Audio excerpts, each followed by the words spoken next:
दी तू तारीख पढ़ गिन, कसम है खुदा दी तू तारीख पढ़ गिन, है ज़हरा सकीना दे को नसीबे।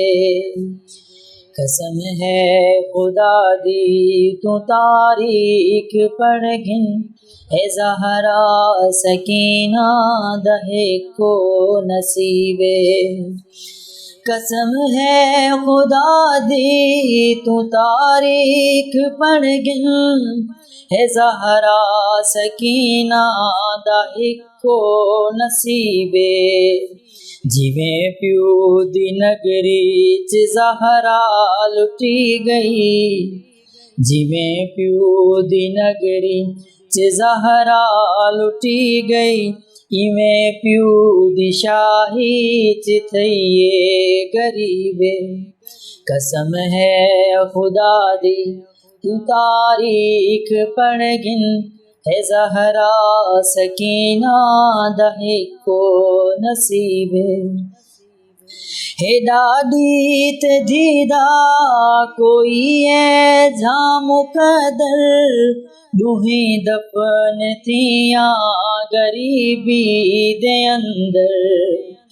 हे दादी ते दीदा कोई है जाम कदर, दूही दफन थिया गरीबी दे अंदर।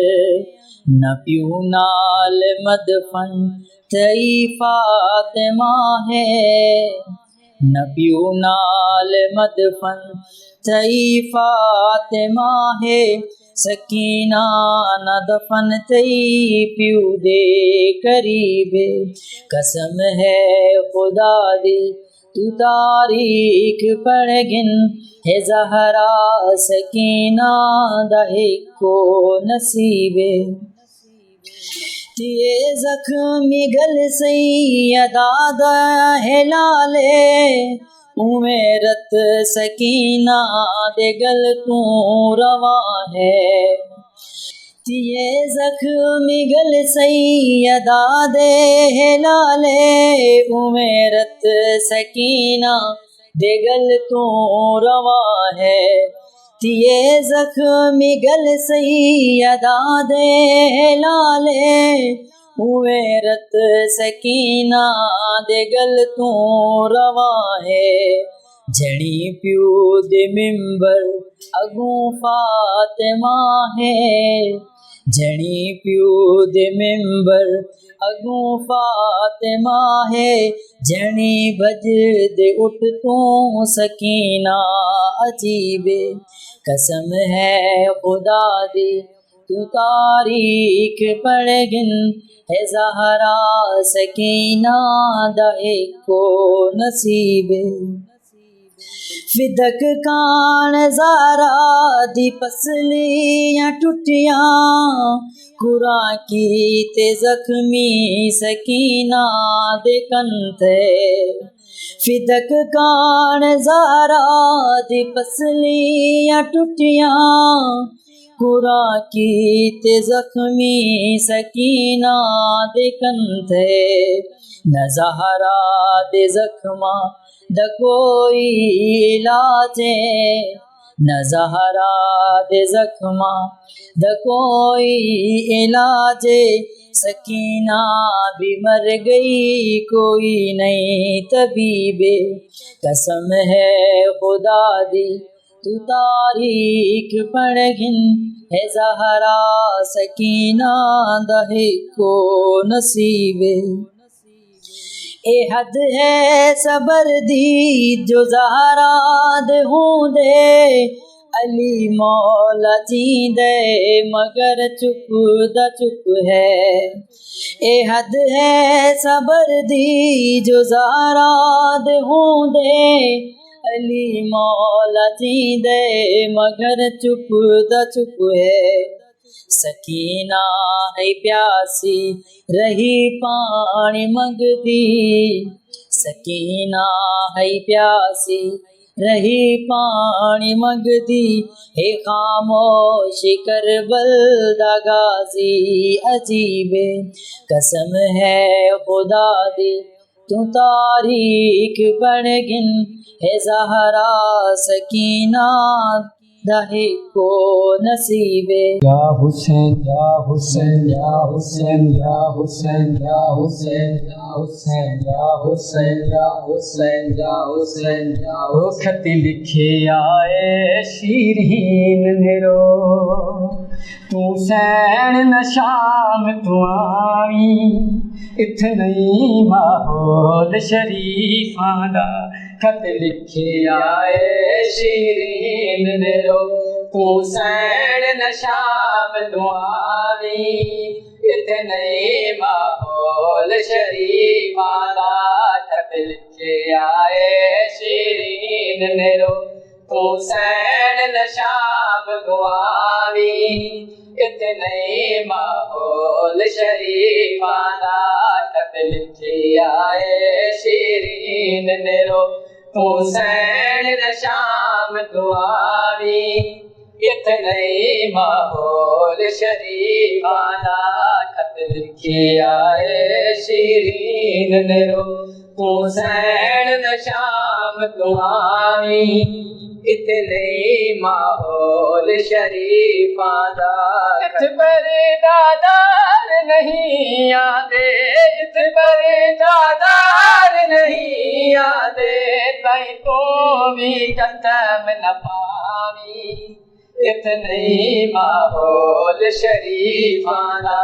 खत लिखे आए शीरीन नेरो तू सैन न शाम तू आवी इत नहीं माहौल शरीफां दा इत पर दादार नहीं आदे इत पर दादार नहीं आदे ताई तो भी कदम न पानी इत नहीं माहौल शरीफां दा खत लिखी आए शीरीन नेरो तू सैन न शाम तू आवी इत नहीं माहौल शरीफां दा खत लिखी आए शीरीन नेरो तू सैन न शाम तू आवी इत नहीं माहौल शरीफां दा ए शाम दा सारियां गलियां हिन ते भीड़ बाजार च होंदी है ए शाम दे सारियां गलियां हिन ते भीड़ बाजार च होंदी है इत कोई अशराफ नहीं आता इत कोई अशराफ नहीं आता ताई तो भी कदम न पावी इत कोई माहौल शरीफां दा खत लिखी आए शीरीन नेरो तू सैन न शाम तू आवी इत नहीं माहौल शरीफां दा खत लिखी आए शीरीन नेरो तू सैन न शाम तू आवी इत नहीं माहौल शरीफां दा ते शाम दा मंज़र पुछिया ते पुछिया बाज़ारां दा ते शाम दा मंज़र पुछिया ते पुछिया बाज़ारां दा इत कोई अशराफ नहीं आंदा इत कोई अशराफ नहीं आंदा ताई तो भी कदम न पावी इत नहीं माहौल शरीफां दा खत लिखी आए शीरीन नेरो तू सैन न शाम तू आवी इत नहीं माहौल शरीफां दा खत लिखी आए शीरीन नेरो तू सैन न शाम तू आवी इत नहीं माहौल शरीफां दा जे आवी ता बेशक आवी एक अर्ज़ी हो है सैर में दा जे आवी ता बेशक आवी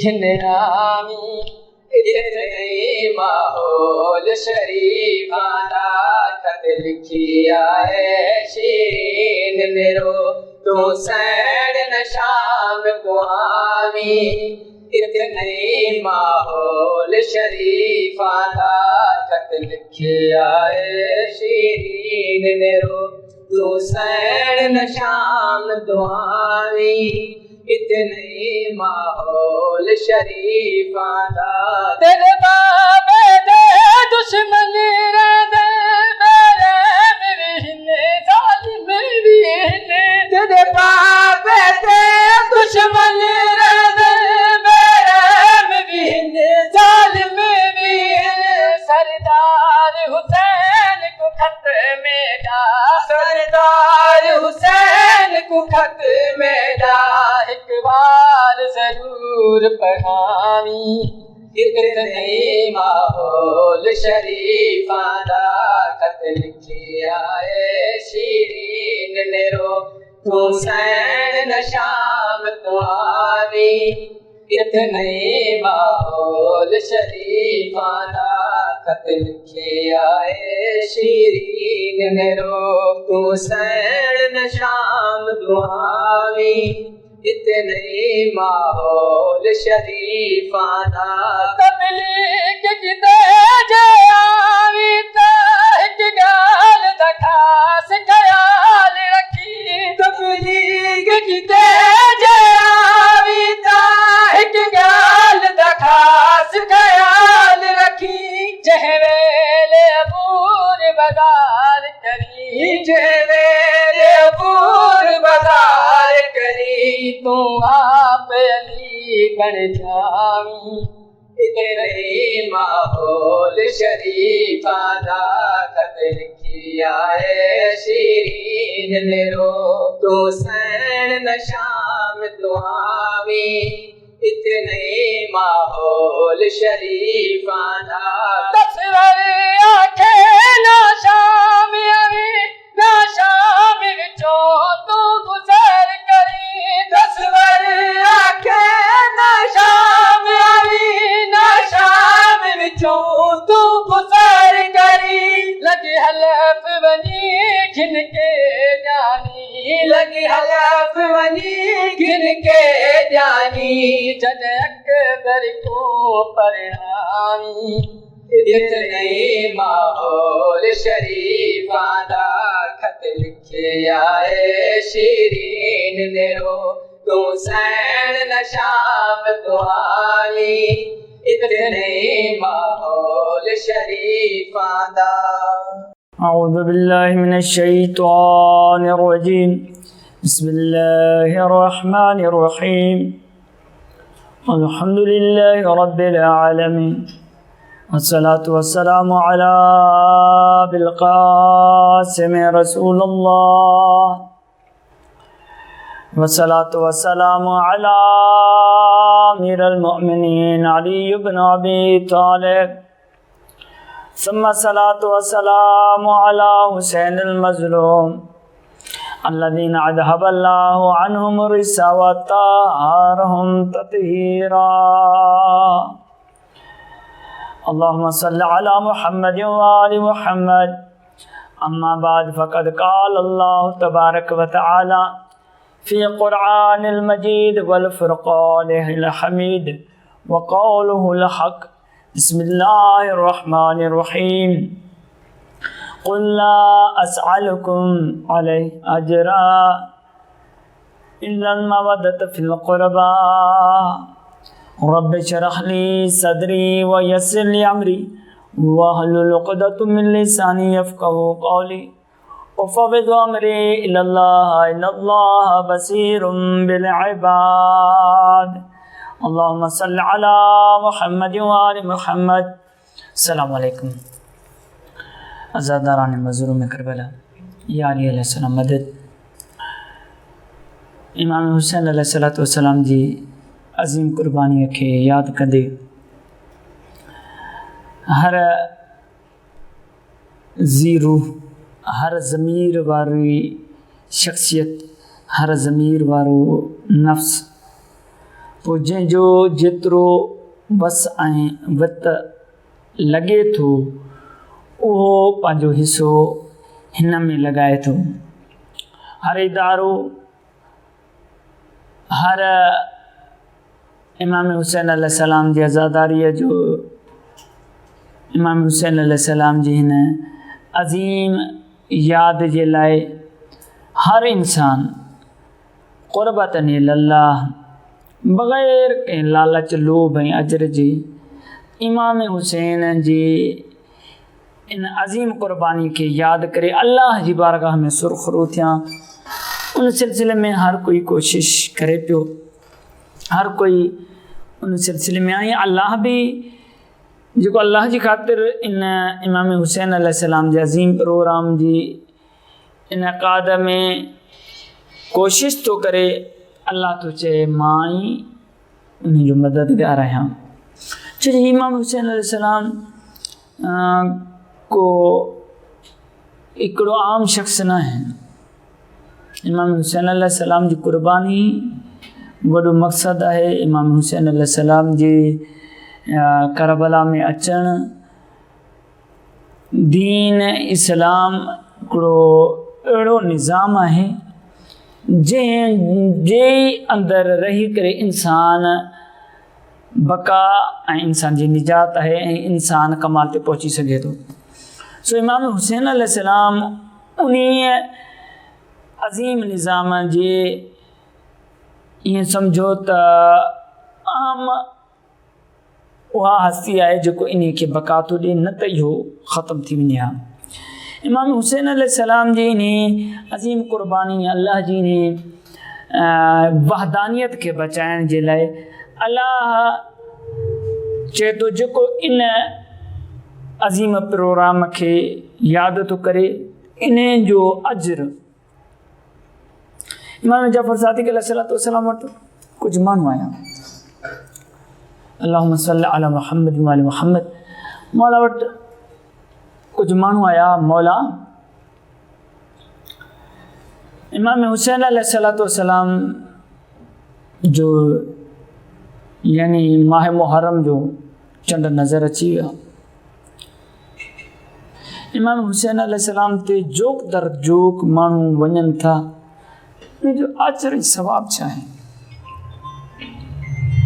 मौला इमाम जाफ़र सादिक़ अलैहिस्सलाम उहो इमाम जंहिंजो लक़ब आहे सादिक़, जंहिं जहिड़ो यानी दुनिया में को सचो न आहे।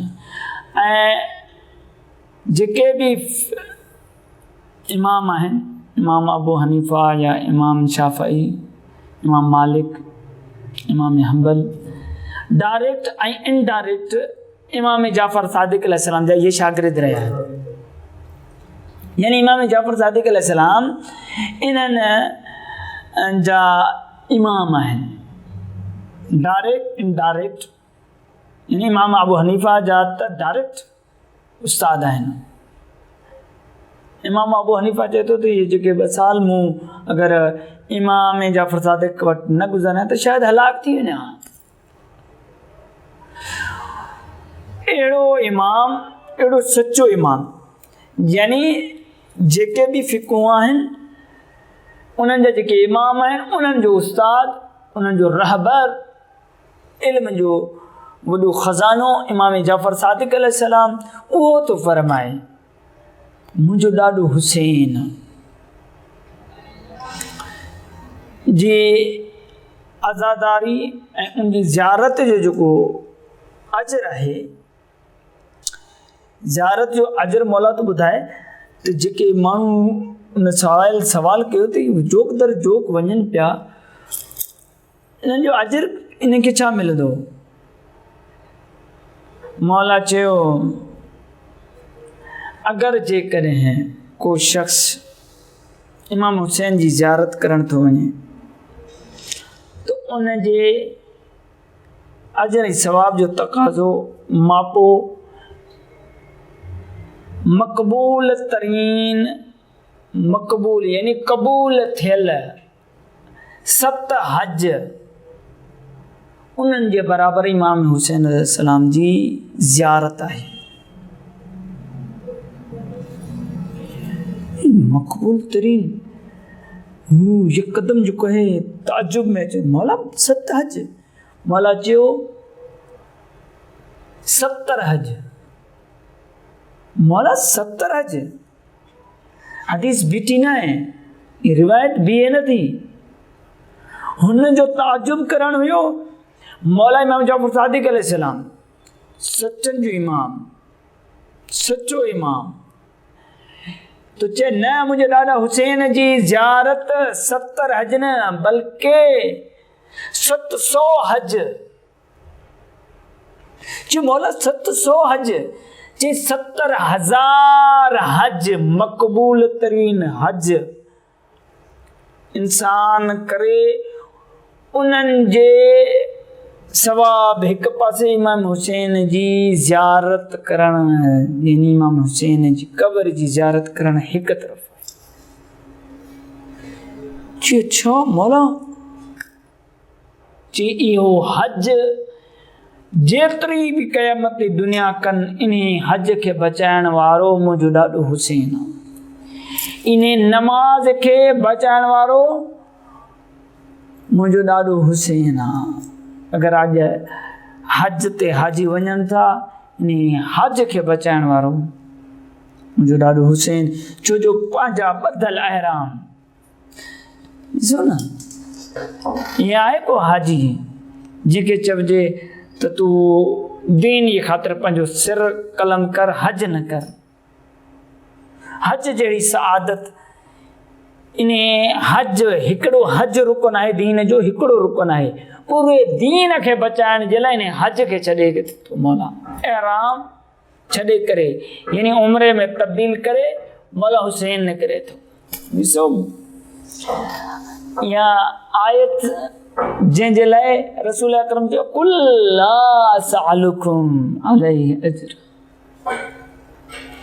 ईअं न आहे वॾी कुर्बानी ॾिनी आहे हल बैत अज़ीज़ान केॾो माने मर्तबो हूंदो हिकिड़ो हाजी हज करे थो अचे हुसैन मौला हज थो करे काबतुल्लाह जो पर 9 ज़िलहज ते ख़बर थी पवे त हिते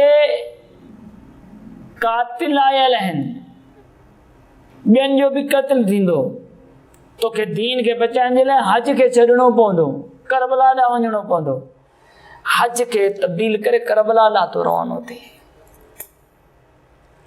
अल्लाह जो महबूब समझाइण थो चाहे पर अजीब आहिनि इंसान किथे चवनि था त रसूल अकरम इहो अज्र आम मुशरकनि सां थो करे हाणे इहा त ख़बर पइजी वई हली अगरि जेकॾहिं मुशरकनि जे लाइ हुजे त उहे मुशरक बि चवनि न उन्हनि खे बि त हक़ हासिल आहे या रसूल अल्लाह तूं जेकॾहिं असांखे क़ुरबत जो चई थो त असांजी बि ख़्यालु त कर बुतनि जो हाणे त ख़बर पइजी वई हली त ला इलाहा इल्ला जी ख़बर पइजी वई हाणे त वाज़े थी वियो आहे ज़ी अक़ल रखण वारो इंसान इन खे तस्लीम नथो करे कंहिं मुशरिक सां कलाम न आहे हिते अहम पैगाम आहे यानी इंतहाई अहम पैगाम उहो आहे ला सालकुम हर नबी चयो हिते मोहम्मद मुस्तफ़ा इल्ला लफ़्ज़ चई करे हाणे सम्झाए थो त को अहम प्रोग्राम आहे कुल असअलुकुम इल्ला ॻाल्हि जॾहिं अचे थो अलैहि अजरा हाणे इल्ला लफ़्ज़ इहो ॿुधाए थो त इंतहाई अहम मोड़ आहे ही नबी मोहम्मद मुस्तफ़ा आम नबियनि खां अलॻि हिन जो इंतहाई अहम प्रोग्राम आहे हू हिते बीह था रहनि ही दीन खे तकमील ते पहुचाइण जे लाइ हाणे छा थो करे हाणे इंतहाई अहम मरहले ॾांहुं थो वठी वञे रसूल अकरम सल्लल्लाहु अलैहि वसल्लम वटि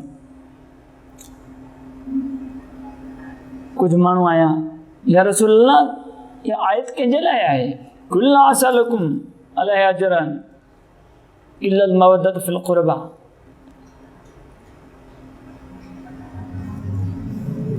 अल्लामा मोहम्मद इब्न तलहा शाफ़ी मतालब असूल में किताब में लिखे तो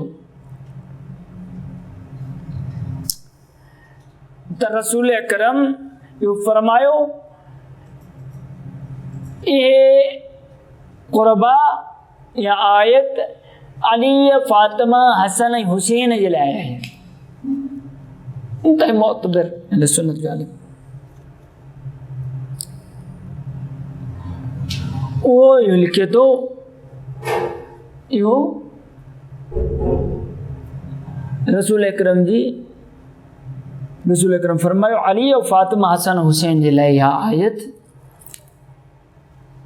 जेकॾहिं इहा आयत उन्हें जे लाइ आहे। वरी ॿियनि मुफ़सिरिन वरी इन ते वरी कुझु ॿियो लिखियो त आम माण्हुनि खे मुख़ातिब आहे रसूल अकरम। आम भई तव्हां पंहिंजे क़ुराबतदारनि सां मुहबत करियो, पंहिंजे क़ुराबतदारनि सां मुहबत करे। छा इहे जॾहिं असां हिते ॾिसूं था आयत जे इन लुग़त खे त इहा वरी हाणे ॾिसूं हिकिड़ी आयत आहे कुल हुवल्लाहु अहद। हाणे पहिरियां आहे कुल हुवल्लाहु अहद, अल्लाह अकेलो आहे। कुल हाणे पहिरियां जॾहिं इहो आयो कुल हुवल्लाहु अहद, अल्लाह अकेलो आहे, चओ अल्लाह अकेलो आहे। असां हिते पहुतासीं। हाणे उन खां पोइ वरी होॾां छा आहे रसूल अकरम तो पहिरियां ॿुधाए ला इलाहा कोई ख़ुदा न आहे। हाणे हिन जॻह ते इल्लल्लाह यानी कोई ख़ुदा न आहे। जॾहिं इल्ला लफ़्ज़ अची हाणे इल्ला जी माना असांखे कढणी आहे। इल्ला खां बाद में इंतिहाई वॾो अहम प्रोग्राम हर जॻह ते रसूल अकरम बयानु कयो आहे। क़ुर में बि पहिरियां नफ़ी में आहे कोई ख़ुदा न आहे, ला इलाहा कोई ख़ुदा न आहे। हाणे जॾहिं इल्ला थो अचे उन टाइम ते ज़हन में जेको आहे हिकिड़ी घंटी वॼे थी यार अॻियां को प्रोग्राम आहे इंतिहाई अहम, जंहिंमें पहिरियां अल्लाह तबारक व तआला तारीफ़ थो, अल्लाह जे वहदानियत जो तारीफ़ थो करे, इल्लल्लाह पर अकेलो ख़ुदा आहे। हाणे हिन जॻह ते बि इन्नी रसूलुल्लाह अलैकुम, आऊं अल्लाह जो रसूल आहियां। हाणे हिकिड़ो अल्लाह जो हबीब सम्झाए थो भाई मां कंहिं आम माण्हू जी जेको आहे उनजे ॿुधायल बयान ते थोरे थो हलां, वही या उनजे चवण ते थोरे थो हलां। अल्लाह रब्बुल इज़्ज़त जी वही आहे, उनजी वहीअ ते ऐं पंहिंजी ज़बान जेको आहे मुंहिंजी हले थी। हाणे असां छा कयो जॾहिं कुल हुवल्लाहु अहद आयो असां पढ़ियोसीं ला इलाहा इल्लल्लाह। हाणे हिते रसूल अकरम चयो इन्नी रसूलुल्लाह इलैकुम, इन्नी रसूलुल्लाह इलैकुम, मां अल्लाह जो रसूल आहियां। असां पढ़ियो मुहम्मद रसूलुल्लाह। हाणे कलमो अची वियो हलियो इन जॻह ते। हाणे जेका उहो तरीक़ेकार आहे क़ुर शरीफ़ जो रुख, क़ुर शरीफ़ जो जेको आहे अञा हिते बीहे नथो। क़ुर शरीफ़ अञा अॻिते हले थो। क़ुर शरीफ़ डिफाइन थो करे, हिकिड़ी गाइडलाइन थो ॾिए। क़ुर शरीफ़ चए थो न अञा कुल्ला असअलुकुम अलैहि अजरा इल्लल मवद्दत फिल क़ुरबा। हाणे इल्ला वरी तो उहा साॻी कड़ी थी अचे जेका पहिरियां ला इलाहा असां हिन कुल हुवल्लाहु अहद पढ़ियोसीं, उन ते कलमो पढ़ियोसीं ला इलाहा इल्लल्लाह जो, वरी इन्नी रसूलुल्लाह इलैकुम यानी अल्लाह जो रसूल आहियां। असां पढ़ियोसीं मुहम्मद रसूलुल्लाह। हाणे वरी इल्ला थो अचे त हाणे असांजे लाइ जेको आहे क़ुर शरीफ़ थो ॿुधाए त अञा का हस्ती आहे जंहिंजो कलमो पढ़णो आहे उन क़ुरान शरीफ़ जे ज़ुमरे में असांखे रसूल अकरम जी क़ुराबत न कंहिं ॿिए जी जेको आहे क़ुराबत खे न आहे ॾिसणो, अलाह जे हुकुम खे ॾिसणो आहे। हाणे अलाह जो हुकुम थो चए त कुल ला असअलुकुम अजरन कुल असअलुकुम अलैहि अजरा इल्लल मवद्दत फिल क़ुरबा। हाणे जॾहिं असां ला इलाहा इल्लल्लाह पढ़ियोसीं, कंहिंजे अल्लाह जी वहदानियत खे जॾहिं साबित थियो त असां पढ़ियोसीं ला इलाहा इल्लल्लाह। जॾहिं रसूल अकरम जी रिसालत साबित थी कंहिंजे हुकुम ते, अल्लाह जे हुकुम ते, असां पढ़ियोसीं मुहम्मद रसूलुल्लाह। हाणे हिन जॻह ते अल्लाह जो ई हुकुम आहे इल्लल मवद्दत फिल क़ुरबा, असां पढ़ंदासीं अलियन वलियुल्लाह। छाजे हुकुम सां? अल्लाह जे हुकुम सां। इन्ही अल्लाह जी विलायत ऐं इन्ही अल्लाह जी निज़ाम खे बचाइण जे लाइ इमाम हुसैन अलैहिस्सलातु वस्सलाम तयारी था कनि करबला ॾांहुं। इन अज़ीम निज़ाम खे बचाइण जे लाइ इमाम हुसैन अलैहिस्सलातु वस्सलाम जंहिंजे यानी अल्लाह जे जॾहिं वहदानियत जे दायरे में, रसूल अल्लाह जी रिसालत जे दायरे में, अली मौला जी विलायत जे दायरे में इंसान अची थो वञे त पोइ इंसान छुड़वाग न आहे। इंसान जे लाइ दायरो आहे, शराब हराम आहे त हराम आहे। हाणे जेको बि अल्लाह रसूल ऐं अल्लाह जे इन वली अलीअ जी ज़िंदगी, इन्हनि जे हुकमनि जी ज़िंदगी, इन्हनि जे हुकमनि जे मुताबिक़ ज़िंदगी गुज़ारे थो त कामयाबी मिलंदसि। अगरि जेकॾहिं चाहे हुकूमत हुजे तॾहिं बि अली मौला रसूल अकरम अल्लाह जे हुकुम जे मुताबिक़ हुकूमत खे हलाइणो आहे। अगरि जेकॾहिं को कारोबार करिणो आहे, अगरि जेकॾहिं भाउ सां भाइपी करणी आहे, माइटनि सां कहिड़ो रवैयो रखिणो आहे, जीअं रस्तो मिलियल आहे ईअं ई करण सां अल्लाह राज़ी थींदो, नबी राज़ी थींदो, अली मौला राज़ी थींदो।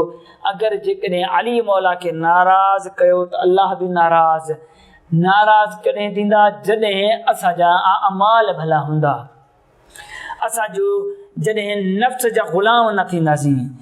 हाणे हिते जेको आहे इंतिहाई असां जीअं वॾा चई वञी न पंहिंजे क़ुर खे पढ़ण जी ज़रूरत वॾनि ते न, क़ुर जेको हुकुम थो करे उहो ई अमल करिणो आहे। क़ुर जो हुकुम आहे इल्लल मवद्दत फिल क़ुरबा। मवद्दत जो मतिलबु इहो आहे त जीअं जीअं अहल बैत चयो आहे ईअं ईअं करिणो आहे। अहल बैत जंहिं कम खां रोकियो आहे उन खां रुकजणु असांजे मथां लाज़िम आहे। अल्लाह अहल बैत चयो निजासतूं बुरायूं असांखां परे आहिनि, रिश्वत खोरियूं असांखां परे आहिनि, असांखां जेके बि दुनिया जूं बुरायूं बुछड़ायूं आहिनि उहे असांखां परे आहिनि। असांजो बि मुहिब उहो हूंदो जेको इन्हनि खां परे हुजे। इमाम हुसैन अलैहिस्सलाम ॾिठो हाणे असांजे मुहबनि खे यज़ीदियत शैतान जी ॼार में जकेड़ण जी कोशिशि थी करे, ॼार में फसाइण जी कोशिशि थी करे। हाणे इमाम हुसैन अलैहिस्सलाम करबला ॾांहुं था निकिरनि, आज़ादाना ने मज़लूम करबला। हुसैन मौला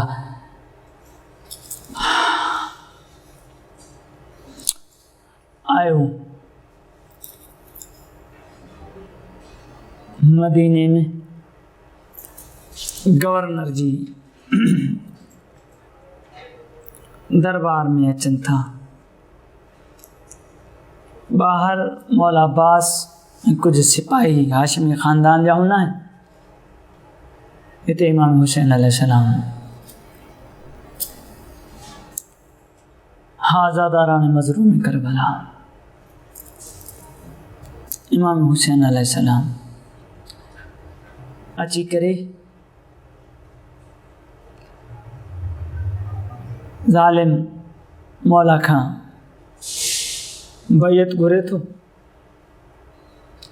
अहिड़ी हस्तीअ खे जेको मुहम्मद जे लुआब जो पलियल हुजे, मुहम्मद मुस्तफ़ा जी झोलीअ में पलियो हुजे, उन्हीअ खे ताबे करणु।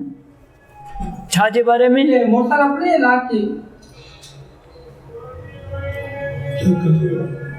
छा जे बारे में? दुनिया खे पूरी इंसानियत के गुलाम बनाने जे लाइ इंसानियत सॼी छुड़वाक थी वञे, इंसानियत सॼी बेग़ैरत बणिजी वञे। प्रोग्राम इहो ई हो यज़ीदियत जो।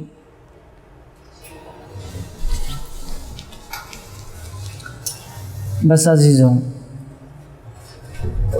इमाम हुसैन अलैहिस्सलाम इन प्रोग्राम खे रद्द कंदे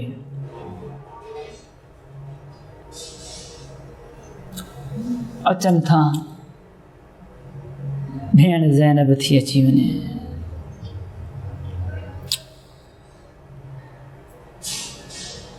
सभु गॾिजी वेही कंदे फ़ैसिलो था कनि, हाणे मदीनो असांजे रहण जे लाइ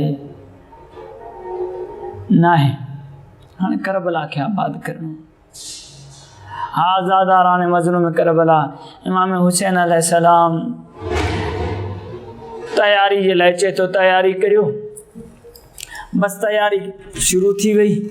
इमाम हुसैन अलैहिस्सलाम रोज़ा रसूल ते आख़िरी सलाम जे लाइ वञे थो। नाना मोहम्मद मुंहिंजो आख़िरी सलाम, ए नाना मोहम्मद मुंहिंजो आख़िरी सलाम। बस आज़ादारान मदरूम में करबला नाना ऐं ॾोटे जी जुदाई, हुसैन के नाना जी क़बर छॾणु केॾो ॾुखियो हूंदो। एॾो दुनिया जो करीम इमाम मोहम्मद मुस्तफ़ा इमामुल अंबिया जी क़बर ऐं रोज़े खे छॾणु केॾो हुसैन जे लाइ ॾुखियो हूंदो। कंहिंजे करे हिन इंसानियत खे, हिन दीन इलाही खे बचाइण जे लाइ इमाम हुसैन अलैहिस्सलाम बस उतां आख़िरी सलाम करे तारीख़ लिखियो। जन्नतुल बक़ी ॾांहुं थो अचे। जन्नतुल बक़ी ॾांहुं जीअं जो इमाम हुसैन अलैहिस्सलाम अचे थो, आज़ादारान मज़लूम करबला तारीख़ लिखियो। जन्नतुल बक़ीअ ते पंहिंजी अम्मा ऐं पंहिंजे भाउ हसन जी क़बर ते जॾहिं नख पई, इमाम हुसैन अलैहिस्सलाम खे हलण छॾाइजी वियो। रिवायत इहो लिखियो, इमाम हुसैन अलैहिस्सलाम जो जिस्म कमु नथो करे। इमाम हुसैन अलैहिस्सलाम हिकु दफ़ा किरे थो, वरी उथे थो, वरी किरे थो, जीअं नंढड़ा ॿार उथण ऐं हलणु सिखंदा आहिनि। हुसैन मौला जी अहिड़ी हालत इमाम हुसैन जे जिस्म ते तारी आहे। पंहिंजे माउ खे अलविदा करण जे लाइ, भाउ हसन जी क़बर खे अलविदा करण जे लाइ आज़ादारान मज़लूम करबला हुसैन जॾहिं वेझो थियो न, हाणे हुसैन खे सकत बि छॾाइजी थी वञे। तारीख़ लिखियो, हुसैन मौला जीअं नंढड़ा ॿार बाबड़ा पवंदा आहिनि, नंढड़ा ॿार ईअं टुटनि भर हलंदा आहिनि, हुसैन टुटनि भर हलंदो पंहिंजे माउ जे क़बर ते गलो रखे करे चई, अम्मा ही गलो कपजण थो वञे, गले ते कुंडे खंजर सां सिमर ज़रबो हलाईंदो, जंहिं तूं चुमियो ॾींदी हुए मुंहिंजो आख़िरी सलाम। ए अम्मा, ए भाउ हसन मुंहिंजो आख़िरी सलाम। मूंखे तोखे कई साल थिया, 10-11 साल गुज़री विया आहिनि। हसन भाउ तुंहिंजी ज़ियारत न कई अथमि तोॾा अचण जे लाइ। बसि तारीख़ लिखियो, आख़िरी रवायत बयानु कया। बीबी ज़ैनब आहे अब्दुल्ला वटि, ए अब्दुल्ला मुंहिंजो भाउ हुसैन खे रवानो थो थिए सफ़र ॾांहुं, दीन खे बचाइण जे लाइ मूंखे बि इजाज़त ॾियो हा। बसि तारीख़ ईअं लिखियो, आज़ादारो अगरि जेकॾहिं अब्दुल्ला अञा कुझु टाइम ख़ामोश रहे हा ऐं अगरि इजाज़त न ॾे हा त भेण ऐं भाउ जी मोहबत इहा हुई जो ज़ैनब जो रूह परवाज़ थी वञे हा। बसि ज़ैनब सलामुल्लाह अलैहा जी हालत ॾिसी करे अब्दुल्ला रही न सघियो। चए, ए ज़ैनब, ए ज़ैनब तोखे इजाज़त आ। ज़ैनब रवानी थिए थी, वरी अब्दुल्ला तो छॾ करे रोई करे अब्दुल्ला चए थो, मां बीमार आहियां, मां बीमार आहियां। हे मोहम्मद बि हुसैन त कुर्बान कजा, वठी वञ। तारीख़ लिखियो, रात जे टाइम ते अहल बैत ता मदीनो छॾे आज़ादारान मज़लूम करबला अब्बास मौला अॻियां पखियुनि खे हकलो करे वणनि ता हटाए थो। पखियो उॾामी वञो, ज़हरा जूं थियूं हिन रस्ते तां अचनि थियूं। ए अब्बास हींअर त पखियुनि खे उॾारे थो, ए अब्बास हींअर त पखियुनि खे बि उॾारे थो त ज़ैनब जी बापर्दा में कुलसूम रुकैया अचनि थियूं, पर करबला शाम ग़रीबा खां बाद अचे हा। करबला खां कूफो, कूफो खां शाम ताईं सरनंग ज़हरा जूं धियूं जंजीर पातल कैद थियल आहिनि, कोई सहारो नाहे। अला लअनतुल्लाह अलल कौम ज़ालिमीन। बीमार ते औखी बन गई है, बीमार ते औखी बन गई है। मेरा अकबर वीरण आवे हा, बीमार ते औखी बन गई है। बीमार ते औखी बन गई है, मेरा अकबर वीरण आवे हा। बीमार ते औखी बन गई है, मेरा अकबर वीरण आवे हा। तेरे पालन वाली मर गई है, तेरे पालन वाली मर गई है। ओदी मैयत आन चवावे हा, बीमार ते औखी बन गई है। दस्तूर है शुरफा पुत्रा तो वददिया दे दर्द वडेंदे। दस्तूर है शुरफा पुत्रा तो वददिया दे दर्द वडेंदे। मस्तूर जे कोई मर जावे, औखों पे के कफन पवेंदे। मस्तूर जे कोई मर जावे, औखों पे के कफन पवेंदे। अज पे के वसदे होवने हा, अज पे के वसदे होवने हा। इंज मेला कफन न पावे हा, बीमार ते औखी बन गई है। मेरा अकबर वीरण आवे हा, बीमार ते औखी बन गई है। तेरे गाजी वीर दी जिंदगी विच तेदा वेखिया पलक ने साया नहीं। तेरे गाजी वीर दी जिंदगी विच तेदा वेखिया पलक ने साया नहीं। मैं सिकदा टुरिया दुनिया तो तै मेरे नाल अलाया नहीं। मैं सिकदा टुरिया दुनिया तो तै मेरे नाल अलाया नहीं। किवें बोली है नाल शराबी दे, किवें बोली है नाल शराबी दे। कोई मेरे को हाल सुनावे हा, बीमार ते औखी बन गई है।